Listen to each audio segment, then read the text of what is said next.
প্রতিদিন ৮-১০ ঘন্টা চেয়ারে বসে আছেন, কেউ অফিস করছেন, কেউ অনলাইনে ফ্রিল্যান্সিং করছেন, কেউ কোচিং সেন্টারে পড়াচ্ছেন, কেউ বা ব্যাংক জব করছেন।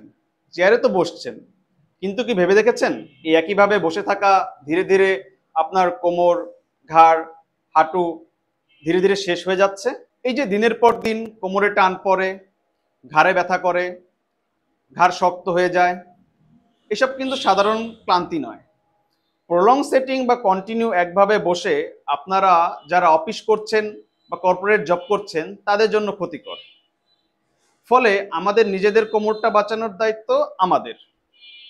ফলে আমরা যখন বসে আছি একই চেয়ারে একইভাবে, তো কিছু জিনিস আমরা ফলো করব।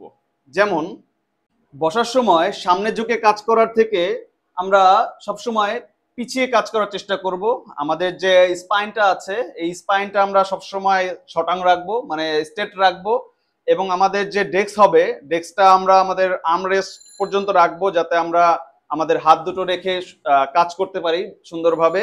এবং আমাদের স্পাইনের পিছনে যদি যে সাপোর্টটা থাকবে এটাতে যদি ফুল কুশন হয় ইটস ফাইন।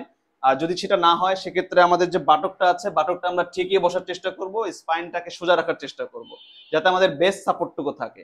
এবং আমাদের যে পাটা থাকবে পাটা আমরা মেঝেতে রাখবো, আমরা কখনো হাওয়াতে রাখবো না। হাওয়াতে রাখলে অনেক সময় রেডিকুলোপ্যাথি বা পেন হওয়ার সম্ভাবনাটা থাকে। এবং আমরা প্রতি আধা ঘন্টা অন্তর অন্তর চেষ্টা করব 2 মিনিট জন্য দাঁড়াতে এবং হাঁটার জন্য। মনে রাখবেন পোস্টার চেঞ্জ আমাদের স্পাইনের জন্য প্রচুর দরকারি।